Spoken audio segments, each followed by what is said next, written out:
All right, let's go ahead and get started. So it is officially afternoon. So good afternoon. Thank you for joining us today for our webinar titled Defeating Stress and Defining Hunger. Before we get started, I'd like to go through some housekeeping items. So please just keep yourself muted throughout the session to keep background noise to a minimum. This session will be recorded. And if you have questions, just use our chat box function. We will also have a Q&A session at the very end, so we can all unmute ourselves and ask those questions as well. The handout was emailed to you on Tuesday. So if you registered after Tuesday morning, you should see it in your inbox as well, because I just sent another email this morning. Again, this presentation is being recorded. You can view it on our YouTube channel. I will also send an email. So our YouTube channel is at Sweet Pea Plant-Based Kitchen. So you can refer back to the session if you choose to. There are also other webinars on there that you can also view for information as well. So in today's webinar, we're going to go through introductions so you can get to know Kendra and I just a bit more. We'll talk about what whole food plant-based eating is. We'll talk about what impacts hunger and fullness, discuss dieting and the diet cycle. We'll go through a mindful eating practice. So if you don't have your food item, I'm going to encourage you to run and grab a piece of food item, a napkin or a plate. Have that close by because we're going to go through that practice.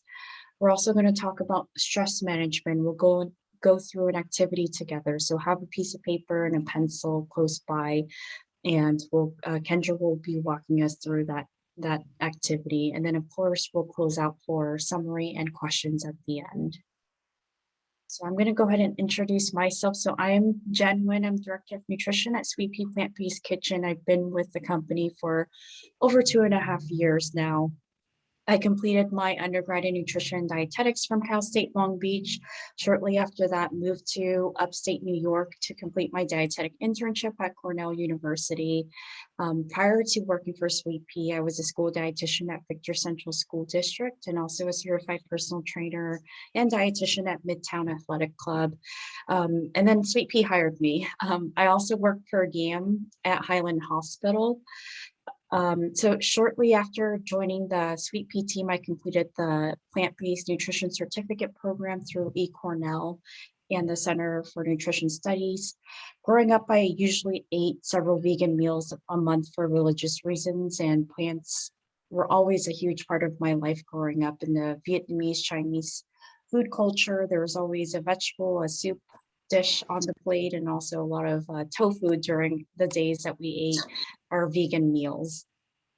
Processed foods and meats were also a part of my life as well, and those things have slowly transitioned out of my life, and my journey to whole food plant-based is ongoing. My husband and I currently eat Sweet Pea meals for our lunches and cook a lot of our meals at home now, but I eat plant-based primarily for environmental and health reasons. And then I'm going to go ahead and have Kendra introduce herself. Hi, everybody. I'm Kendra Horn. I'm a registered dietitian and certified health education specialist. I'm also a certified intuitive eating counselor. I've been with Sweet Pea for over a year, but I've been in RD for 15 years now. And I've worked in a whole bunch of different settings, from hospitals and nursing homes, community nutrition through extension, and now with Sweet Pea teaching college level nutrition courses. I myself was a lacto-ovo vegetarian starting in high school until I read the China study when I was pregnant with my first child, who's almost 11. And then after I gave birth to her, I became plant-based as well. And I'm raising both of my kiddos on a plant-based diet. So I'm happy to be here today because education is a passion of mine. Thanks for coming. Okay, so I'm going to kick off our session by talking about the word diet. We always like to go through a brief introduction because the word diet used in our vocabulary can mean several different things, and we're going to be talking about the diet cycle. So how you see it on the slide here in the way that it's used is first is how food and beverages are regularly consumed, such as the vegetarian diet, the Mediterranean diet, etc. Secondly, it can also be linked to habitual nourishment for disease therapy. For example, someone who has chronic kidney disease and is hospitalized may be prescribed a renal diet, or before and after a major surgery, individuals are put on a clear liquid diet. So diet can be used in that term as well. The definition of the word diet that we tread lightly on, which Kendra will talk more about, is a regimen of eating and drinking sparingly as to reduce one's weight as going on a diet. Now, in our program, we market our program as a weight loss program, but the underlying goal for us as dietitians is really to educate you on how to make whole food plant-based eating fit in your life. So though we recommend for you to start on the meals and avoid the meats and the oils and the dairy and the eggs. You get an opportunity to reevaluate during the program where those things might fit back into your life, and so that's when you get to talk to your dietitian and talk about where those things can fit in. And so we don't like to restrict or avoid different types of foods, but we always do provide you with recommendations and educate you. So let's talk about what whole food plant-based eating means. So we're going to talk about the foods that are included, because you're probably already aware of the foods that aren't included. So let's shift that focus to talk about foods that are included. And that includes fruits, vegetables, whole grains, nuts and seeds, legumes, and minimally processed foods. So minimally processed foods includes foods such as plant-based milks, cereals, breads, pickles, fermented foods, pastas. These are foods that are still in its original form, and it may be slightly altered for the main purpose of preservation, but it doesn't substantially change the nutritional content of the food. One thing that I am going to point out on the excluded list, that most people are surprised about is oil. So we don't include oil because oil does go through a highly refined process to become an oil. Oils also have a specific certain shelf life. When they become exposed to heat, air, and light, they actually oxidize and break down. So you start to lose a lot of the antioxidants. In addition to that, a tablespoon of oil can add up to your day in terms of what your intake looks like. So if you think about adding oil, during breakfast, lunch, and dinner in terms of our food, that can add up to what can be maybe close to a meal for most people. Oils also have certain smoke points where they start to break down and can form carcinogenic compounds that are harmful for the body if it's cooked past that smoke point. So we do like to exclude oil in the process of our program. But again, we're eating out, those are opportunities and occasions where we say that, oil can fit into your day. And let's talk about the different types of vegetarian diets. So under the umbrella of vegetarian diets, we have 7 different food subcategories. So I'll talk briefly, just run through these different ones here. So the lacto vegetarian excludes meat, fish, poultry, eggs, and people who are lacto vegetarian will still consume dairy. And then we have ovo vegetarian, which excludes meat, fish, poultry, and milk, but still eats eggs.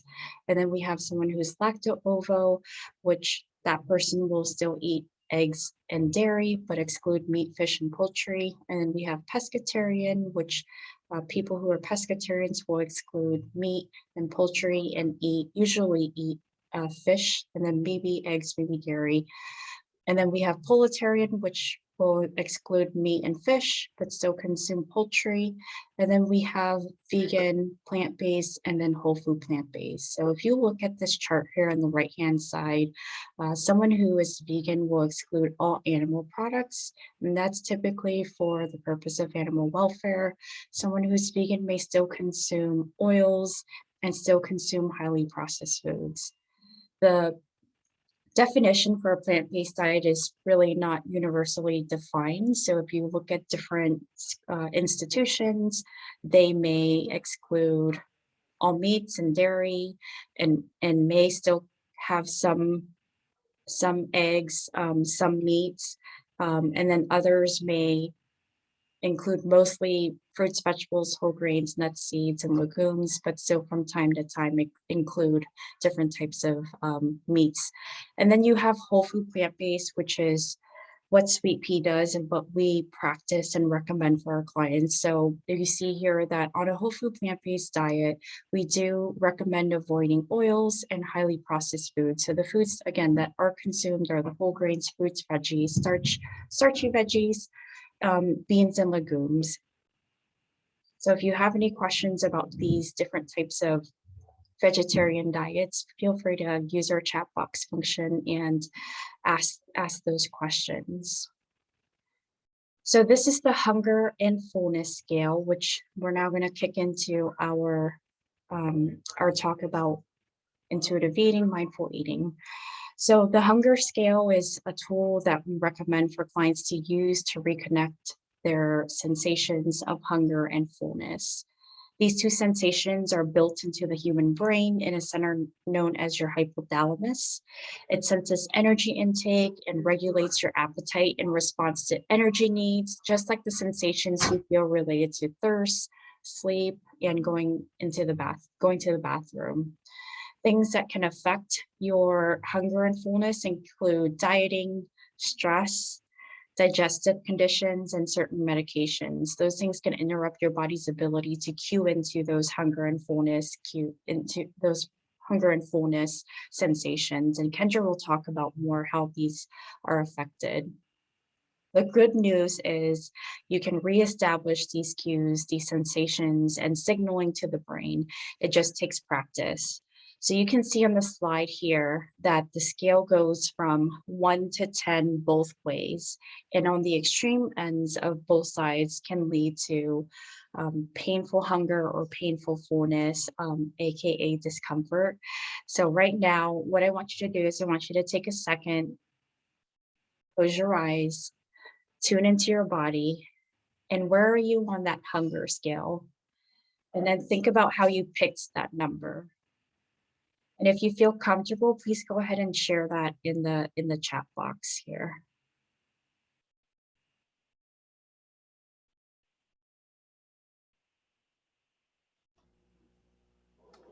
All right, I just want to say to Susan, we will definitely talk about your question at the end for sure. We can address that. So I'm going to talk to you about hunger and what impacts hunger. We're all pretty familiar with emotional eating. Mood and emotions can definitely play a role in causing us to want to eat. If we're stressed or we're angry or we're bored or we're lonely, eating is a tool that we can utilize and readily utilize. So many of us turn towards eating when we are feeling emotional. People around us also play a role in impacting our hunger. You know, if we're going out with our friends and they're ordering drinks and eating lots of appetizers and desserts and all, the whole, everything, that can lead us to want to eat more as well. Same if we have a friend who's eating very healthily, that can impact us and changes what we eat and the amount of food that we eat. Because when we eat, studies show that we tend to match the pace of those eating around us. So we might eat faster, we might eat slower. It's really, it's kind of a fun game you can try someday. But medications and medical conditions also play a role in impacting our hunger. So there's certain medications like steroid, for example, that lead us to want to eat more. Other medical conditions can slow digestion, and that makes us feel fuller for longer. So there's all sorts of things that can increase our hunger or decrease our hunger signs. Distractions. So I think it was Susan that was saying that it's her lunchtime and she's working, and that happens to so many of us. We're on our computer or we're on our phone or we're watching TV while we eat, and what happens is we don't feel satisfied when we finish because we're not paying any attention to what we're eating. We also tend to not recognize when we're starting to feel full. We usually don't recognize it until we're overly full because we're just not paying attention. We also have dieting rules, and that can impact our hunger and our fullness. If we think about toddlers are intuitive eaters. They know if they want to eat, and they know how much we want to eat. And it's really up to the adults in their lives to provide them with appropriate times to eat, as well as a variety of healthy foods. And when given the opportunity, somehow toddlers are able to meet their nutritional needs, as long as the adults stay out of the way. But parents tend to have all sorts of rules around eating. You have to eat everything on your plate. You have to eat your veggies before you can have your dessert. We have all these rules that we place on our kids. And then as they get bigger, then we have our diet culture that also places rules on us. So we want to be thin, so we need to eat less, and we want to avoid carbs, and we want to avoid fat, and we want to avoid cholesterol. So we can't eat that because I'm hungry, but I can't eat that because it's too high in carbs. So just as an example, these dieting rules can really impact our hunger. And then of course, access and convenience of foods. If we're driving home from work and we're passing by our favorite fast food restaurant, that might trigger like, oh gosh, like I really want some French fries right now. With my clients, I always use the example when I'm running errands on the other side of town where I live. There's a vegan restaurant and they have delicious smoothies, and like I would never drive all the way there to get a smoothie, but if I'm over there and they're open, you bet I'm sitting there thinking, do I need a smoothie? Do I not need a smoothie? It's just because it's so convenient and accessible. And then we have different types of hunger. And of course, we're all familiar with physical hunger, and we experience physical hunger differently. So it's important to try to start identifying your signs of physical hunger, because we want to, and you remember that scale that Jen showed us, we don't want to get to that point on that scale where we're so hungry we can't control our eating. So we want to try to identify how we experience physical hunger. So for some of us, we might notice that we have decreased energy. We might feel our stomach growling at us. We might have foggy thinking. We might notice that we get a little bit shaky or irritable, or maybe a headache. And so when we're feeling these things, we might not recognize them as hunger. So we want to kind of think back, okay, when did I eat last? How much did I eat? Maybe it wasn't enough calories. So it can be okay that I'm experiencing physical hunger. It's appropriate because it's been so many hours, or I didn't really eat all that much, or gosh, I forgot to eat. So we want to recognize those signals and honor that hunger. And with physical hunger, this is something that builds gradually. So it's not something that just suddenly we're hungry. We notice that we're starting to get hungrier and hungrier. And when we do eat, then we feel satisfied. We're able to stop when we feel full, and we feel re-energized. But a lot of our clients will say that they just don't feel hunger anymore. They just don't feel those signs. They don't really know when they're hungry. And this can be due to numbing.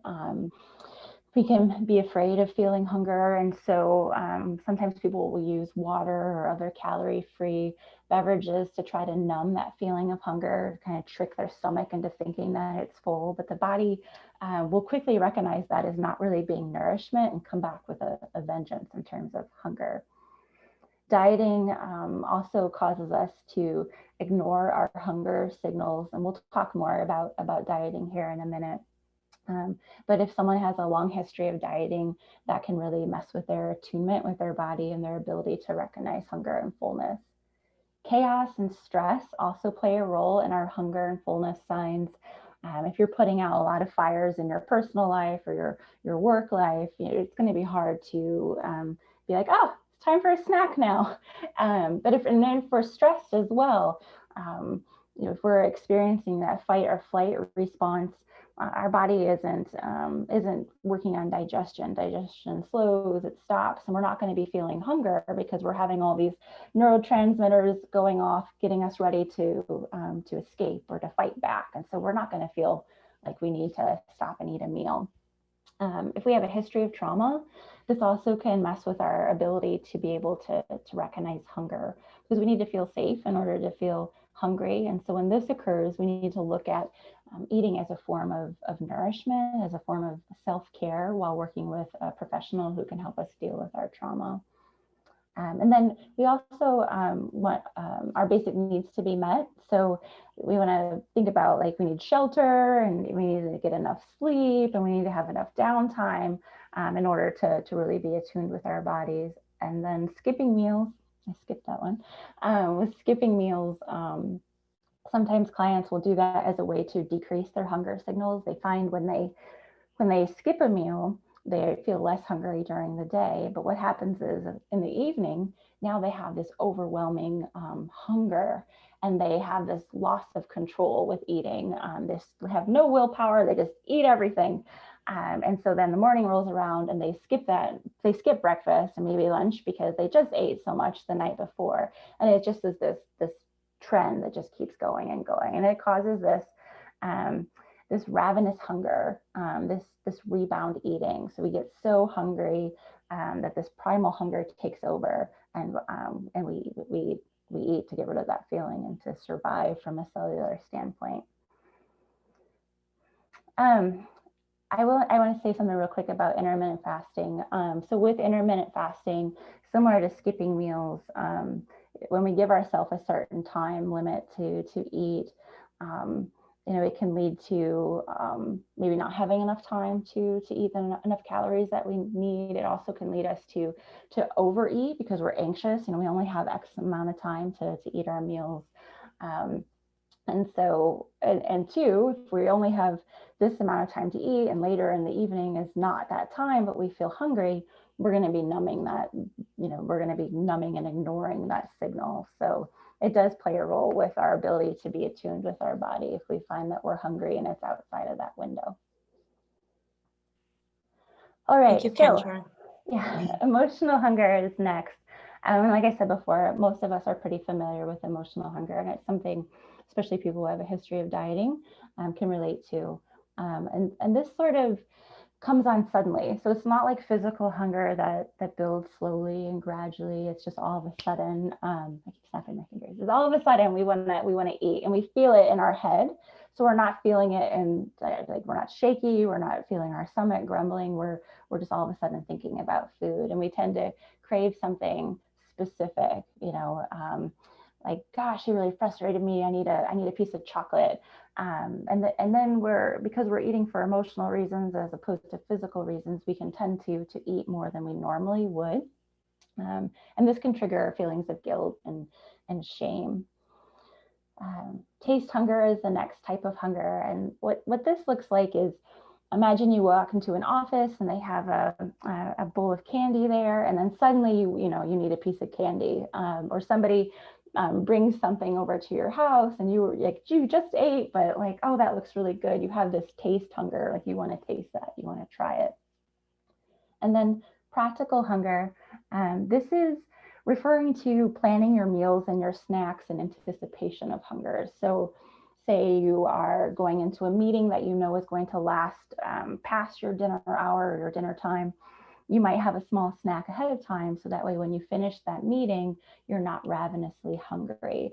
So it's not emotional eating. It's not it's not physical hunger, but it's just knowing that you're going to get hungry and you want to eat something small just to kind of keep that from getting too bad. And mindful eating with all of this is key when we're eating because of an emotional reason. A lot of times we kind of disconnect from eating, especially if this is a food that we're not allowed to eat or not supposed to eat. We're going to eat it really fast because we're never going to eat it again, and we're going to eat all of it because we're never going to eat it again, and we don't think about it, and then afterwards we feel shamed. But all types of hunger, it's okay to have all types of hunger. We just want to remain mindful and stay connected to the experience of eating, so that we can recognize, like, okay, like I've had enough, like I've satisfied that craving for chocolate. I don't need to keep eating this. Like that craving is gone. I can stop. So mindful eating is really the key here. So let's talk about what impacts fullness. This first one is entitlement, and this kind of relates to the intermittent fasting as well. It sounds bad, but it's like if someone's on a diet and they have X number of calories for a meal, they might eat all of those calories because that's what they're allotted to eat, despite maybe being full before they finish those calories. Same with intermittent fasting. So, I have this amount of time to eat, so I'm gonna eat all those, eat all the things, or it's outside of it, and so even though I'm not full, I can't eat anymore. Diet culture also can contribute to that clean your plate mentality. The same with entitlement. I'm going to eat everything in front of me because this is what I'm allotted to have. It also makes certain foods good and certain foods bad. So that can lead us to overeat the good foods and then restrict the bad foods, which in turn can lead to overeating. Economics plays a role as well. If we're paying for all the food in front of us and then we're throwing it away, that can trigger us to want to eat past the point of fullness because we don't want to waste money. Being ravenous too can cause us to eat past the point of fullness because we're going to be eating so quickly that we can suddenly go from being super ravenous to super duper full because we're so hungry and eating so quickly. Food insecurity plays a role too, because if we don't know when we're going to eat again, when we do have the opportunity to eat, of course, we're going to eat past the point of fullness because we don't know when our next meal will be. So we're going to eat everything that we possibly can. And so that interferes with our ability to recognize our fullness cues too. So the key to all of this is trying to make peace with food, not having certain foods on a pedestal, not restricting certain categories of food. If all of the foods are on the same playing field, then they lose their specialness. And this takes time. We can't suddenly fill our house with potato chips and then think that we're never gonna touch them again. But we have to slowly work up to making peace with the food, so that we're not tempted to overeat because we're never going to eat those things again. Then this leads us to the dieting cycle. So and maybe some of you can relate to this. We start a diet. Typically, dieting involves some sort of restriction, whether it's calories or certain food groups altogether or a combination. And this leads to deprivation. And it messes with our autonomy. The more we say we can't have something, or especially if someone else tells us we can't have something, the more we're thinking about it and wanting it. And you can't tell me what I can't eat. And eventually life happens. We're going to have some sort of stressful event and we're just going to fall off the wagon. We're going to go off our diet. We're going to eat all the things we've been restricting. We're probably going to overeat because we've been restricting. And then we're going to feel guilty. And then we're going to start another diet. And we just do it over and over again. And then dieting. So dieting definitely plays a role in our ability to sense whether we're hungry or we're full. We have what are called cognitive set points. So for example, with dieting, is it time for me to eat? Is this my allotted time to eat? Do I deserve this? Did I exercise enough to be able to eat this? Is this low enough in carbs? And this really messes with our ability to honor our hunger and fullness because we're ignoring it. If it's not something that we're allowed to eat, despite being hungry, we're not going to eat. We're going to ignore it. So we lose that attunement, and this also can lead to overeating. Then when we are able to eat, we'll be overly hungry and then overeat. And dieting in and of itself is perceived as a semi-starvation state. So this might be surprising to some of you that our bodies actually recognize dieting as being in a sort of famine. And this has actually been studied. There's a really famous study that occurred during World War II. It was in the States by a scientist by the name of Ansel Keys. He took a group of men who were selected because they were physically very healthy and mentally very healthy. And for 3 months, he just had them eat like they normally would. It was around 3,000 calories. And then for 6 months, he put them on a semi-starvation diet. So 1,800 calories, which I kind of giggle about because 1,800 calories now on a diet, like most people would, women especially, would choose less calories than that in a typical dieting scenario now. But for these men, they started to really experience a lot of side effects that some of you might relate to. They started to get obsessed with food. They started to collect recipes. Now, mind you, this was World War II. These are men. They started collecting cookbooks. They talked about food all the time. They got pleasure out of watching other people eat. They also started to eat differently. So some of them would eat like super duper slow, and then others would just be devouring their food. So nothing like their typical eating behavior. One gentleman completely just couldn't take it anymore. He went out and ate a bunch of sundaes and stole penny candy. Others would exercise excessively so that they could get more calories, because the more they exercise, the more calories they were able to eat. They started to get really irritable, they'd lose their hair, and there was fighting. When they were eventually able to eat again, the men reported that it took a long time for them to be able to eat normally, because they would go on these binges where they would eat 8,000, 10,000 calories in a day, because their body doesn't trust that they're going to get food again. So when they had access to food, they overate. And some of them never recovered. Some of them were never able to eat normally again. And they did find that the weight of the gentlemen, it didn't go back to their previous, like their starting weight. And at the end of the study was actually higher, because they had lost muscle. So they had increased their body fat percentage and gained weight, because they burned some of that muscle during the semi-starvation state. So they were pretty unhappy with their weight distribution following the study. And dieting is the same way. When we cut calories, we have these same sorts of things that happen. We start thinking about food, we start craving things, and it's just how our body recognizes dieting as being kind of like a famine.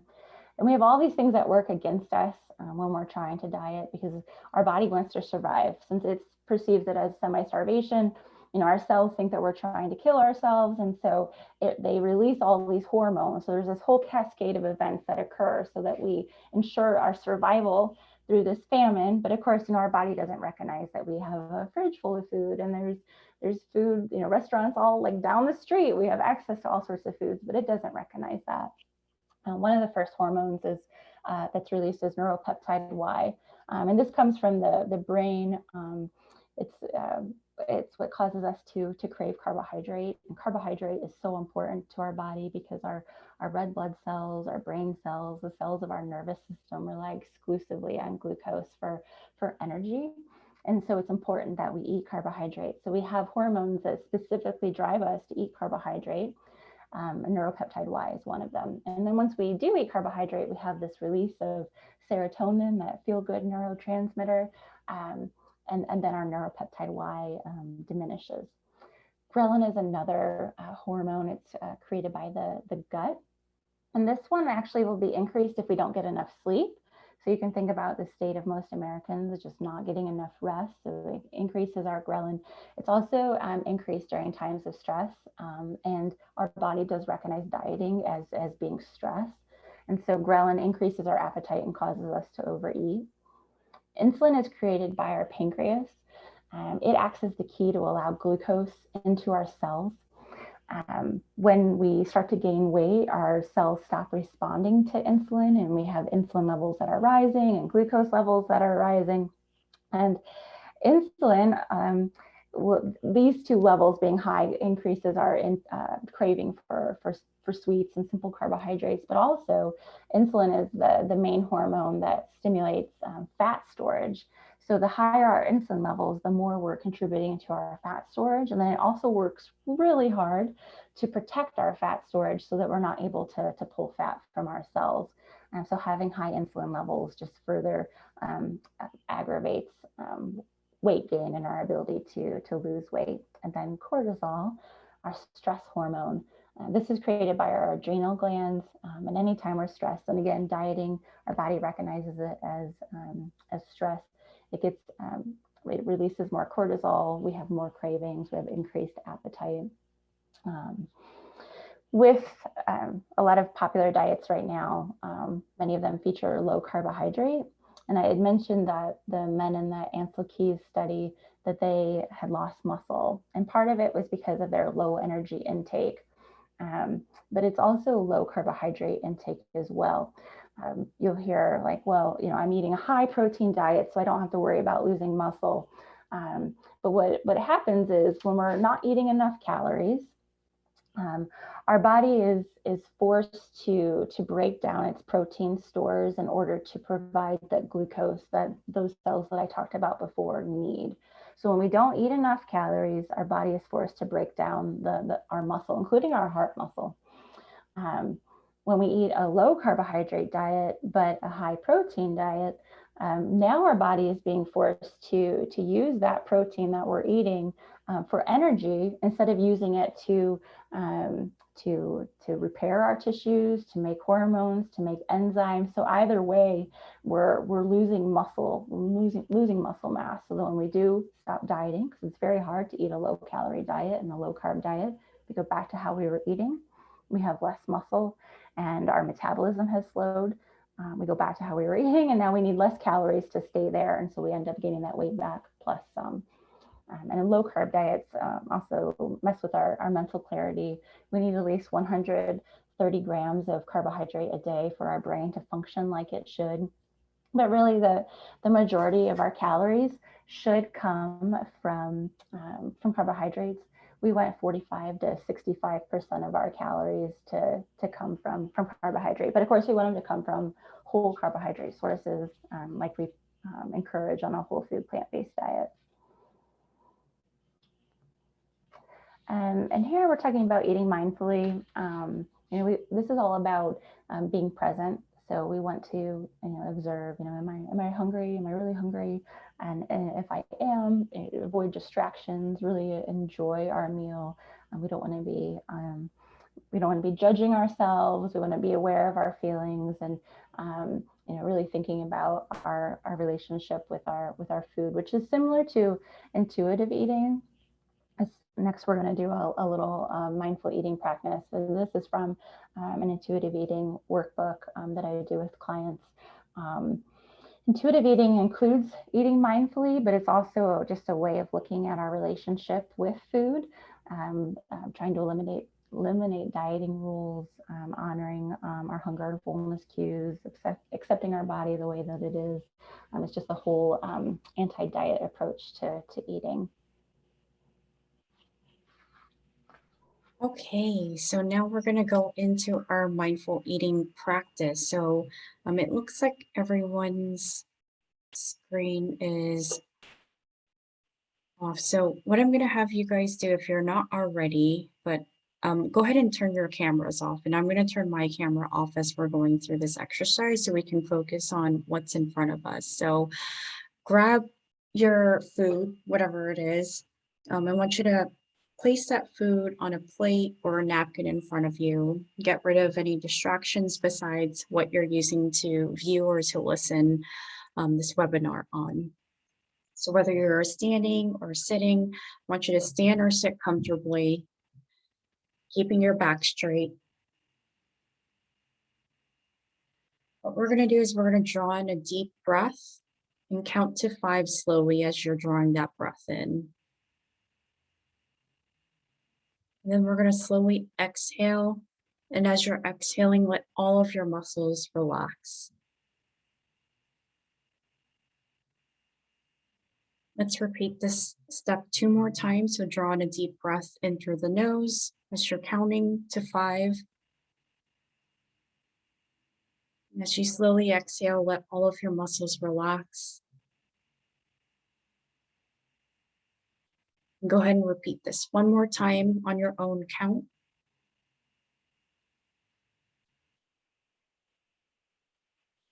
So as we go through this practice, it's important to take your time and not rush into each of the following experiences.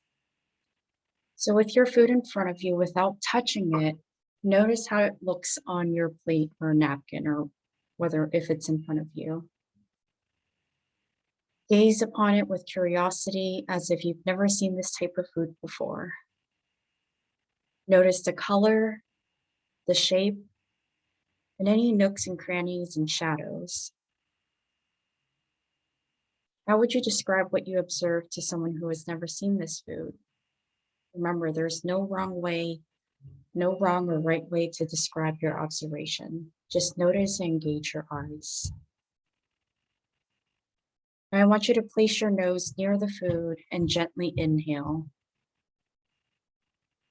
What does the food smell like? Is there a scent? Perhaps hints of vanilla, mint, chocolate, or a spicy, pungent aroma? Is the scent subtle or strong? Or perhaps the scent is fragrant, but neither subtle or strong. There's no wrong or right way to experience aroma, just notice. Now pick up the food and place it in your hand. Notice how it feels in your hand. Perhaps it is smooth, rough, sharp, crumbly, sticky, brittle, crusty, heavy, or light. There's no wrong or right way to describe the physical sensations of touch. Just notice and feel the texture. Now take a small bite of the food. How does it sound as you take a bite? Perhaps crunchy, crackly, dull, slurpy, or wispy. There's no wrong or right way to describe what you hear. Just listen, notice, and wait to swallow. Without taking another bite, roll the food around your mouth and notice how it feels. Is the texture rough, crumbly, dry, sticky, moist, light, or something else? Resist the urge to chew. Just notice how the texture of the food changes as it sits on your tongue. Perhaps it's beginning to get soggy or to disintegrate or to become stringy or sharp. There's no wrong, right way to describe the physical sensations of food in your mouth. Just notice and feel the texture gradually change.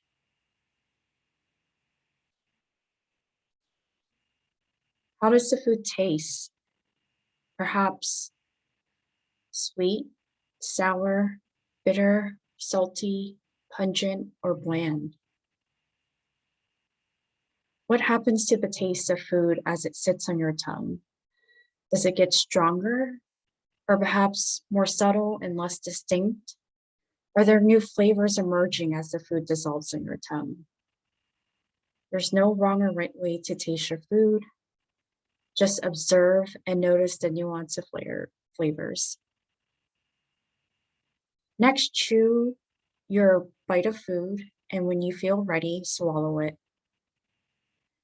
Notice how the food feels as it travels down your throat.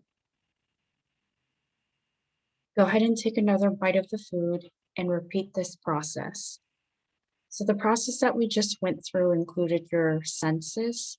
So the first one was sight, noticing how it looks on your plate or napkin.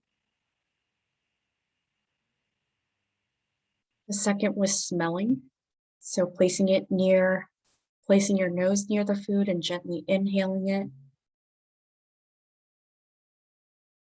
Then we picked up the food and placed it in your hand to notice how it feels in your hand. So touch and sound. So taking a bite of the food and taking note of what it sounds like as you take that bite.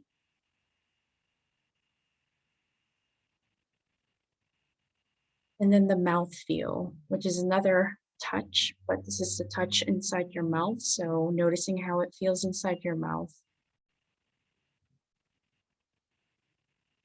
And then lastly, we had taste. So how does the food taste?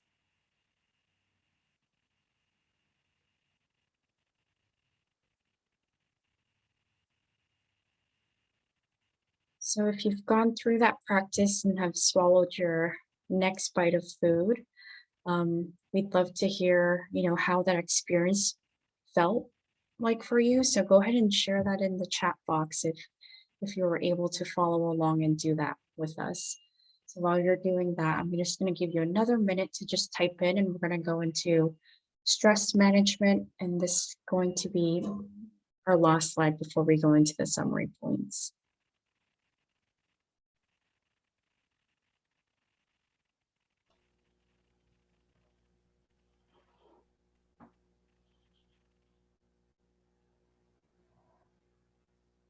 All right, while you guys start typing your answers about how that went, we're going to talk a little bit about stress management. I mentioned before that eating for emotional reasons or because we're stressed is a pretty common and readily available tool to us. But first, we want to ask ourselves when we're feeling that we're hungry, you know, am I biologically hungry? Am I physically hungry? And I failed to mention before that we want to eat every 3 to 4 hours. It takes about 4 to 6 hours for our glycogen stores to be depleted in our liver, and our body uses that glycogen to provide those cells with glucose that rely exclusively on it. So if we're wondering, you know, am I hungry? Like, can I really be hungry? How long has it been since you ate? And maybe it is, yes, you're really hungry. But especially during COVID and times of stress, we might not really be biologically hungry. It might be more of that emotional hunger. And so when this occurs, it's good to kind of stop and identify how you're feeling. We want to be attuned not with just our hunger and fullness cues, but also with how our body is feeling and where we're feeling it. And then deciding, what do I need?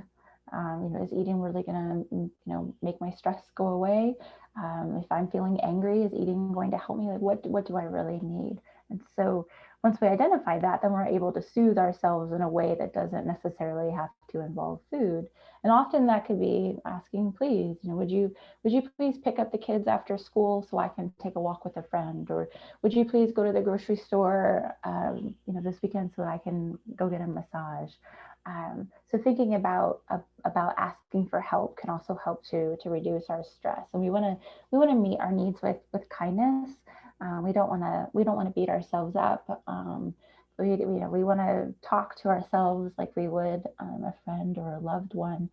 Um, so what I'm going to have you do now is grab that piece of paper. Sorry, I'm seeing the comments and it's making me laugh. I want you to grab a piece of paper and a pencil. Hopefully you have it close by, and we're going to run you through this 5 5s activity. All right, so hopefully you have your paper. I want you to think about 5 people that you could reach out to when you're feeling stressed, when you're being tempted to eat for reasons other than physical hunger. Who are 5 people that you could reach out to or go see or call or text in order to feel better? Next, I want you to think about 5 ways that you relax. Maybe sitting down in your favorite chair to read a book, going for a nice stroll, getting a massage, taking a bubble bath, you know, whatever it is. What are 5 ways that you relax?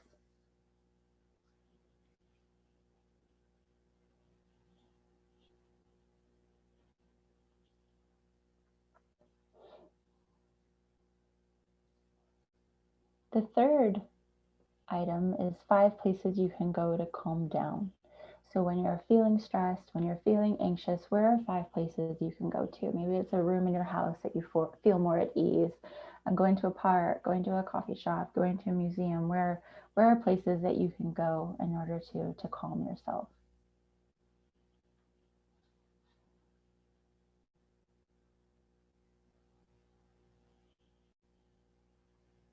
Next are 5 mantras. What are 5 things that you can say to yourself to help you to feel better? Maybe it's I am strong. This too will pass. I'm in control of my thoughts and emotions. What are 5 things that you could say to yourself when you're feeling stressed in order to help soothe yourself?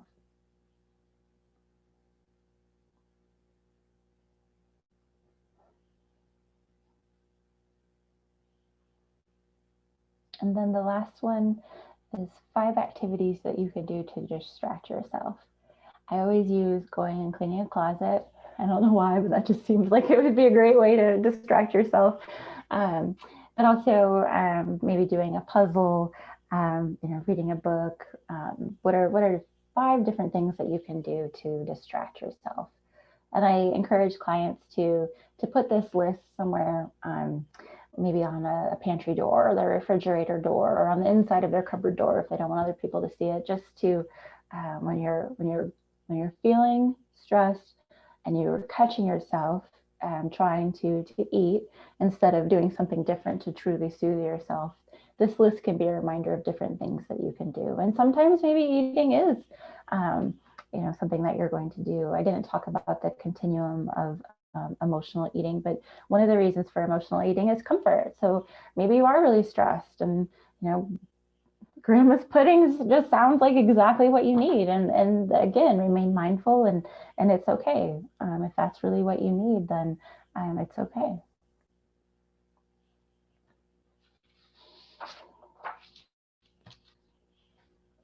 Thank you, Kendra.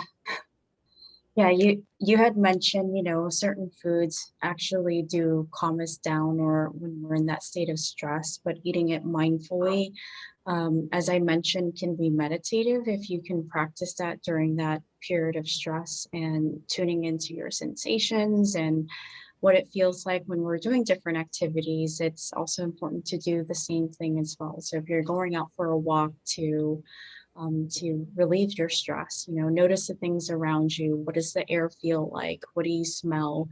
Those same principles can be also applied to also reduce your stress as well. So it doesn't have to just apply to eating, mindful eating, but we can practice mindfulness in every shape, way, or form around us.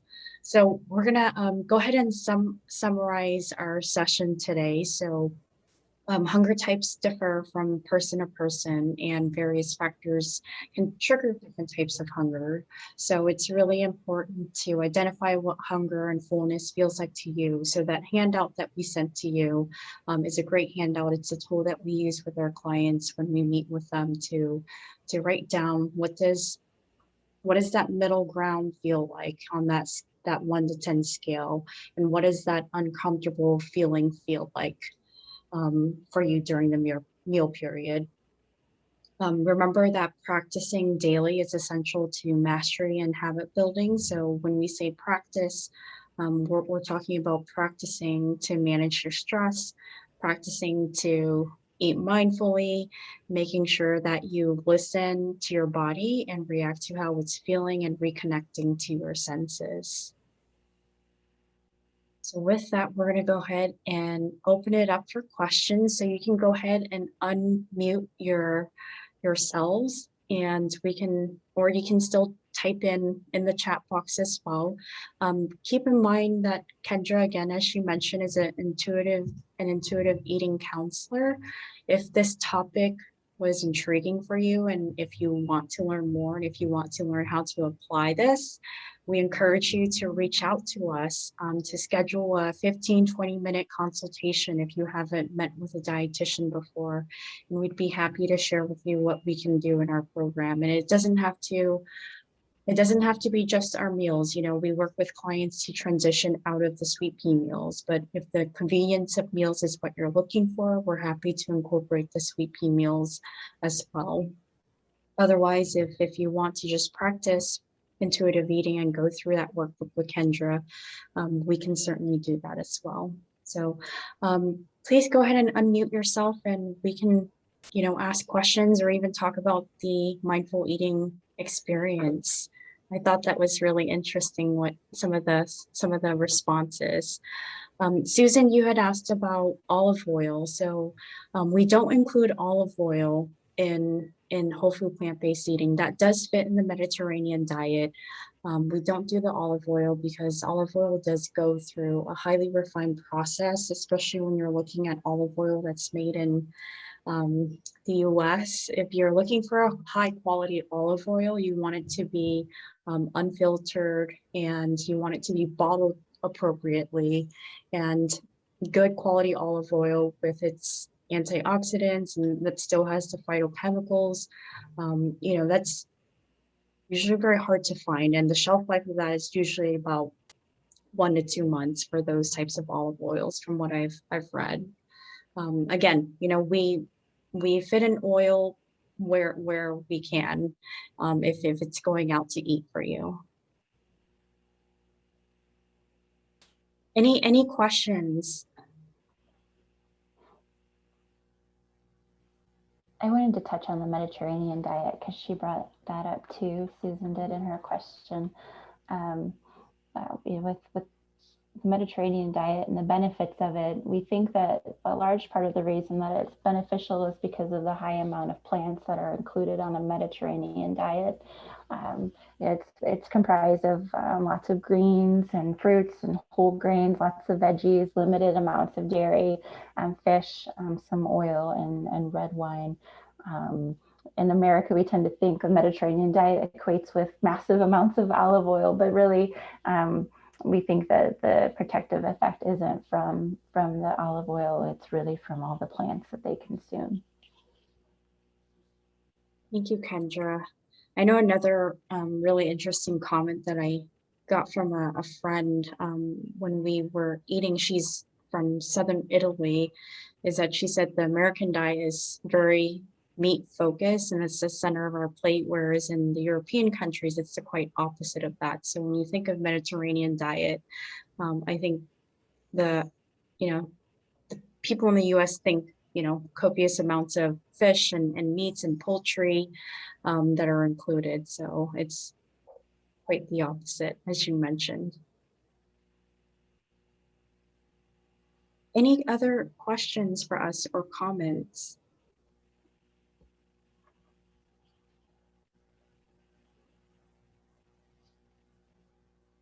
Okay, well, with that, we're going to go ahead and end our session here. Thank you so much for joining us today. We hope you take some of the things that you've learned to apply to your life. Hopefully we've intrigued you in some way to look into mindful eating and intuitive eating to incorporate. This session will be posted online if you want to go through that mindful eating practice again. This is our contact information, so feel free to reach out to us if you have any questions, comments, or feedback. Thank you, everybody.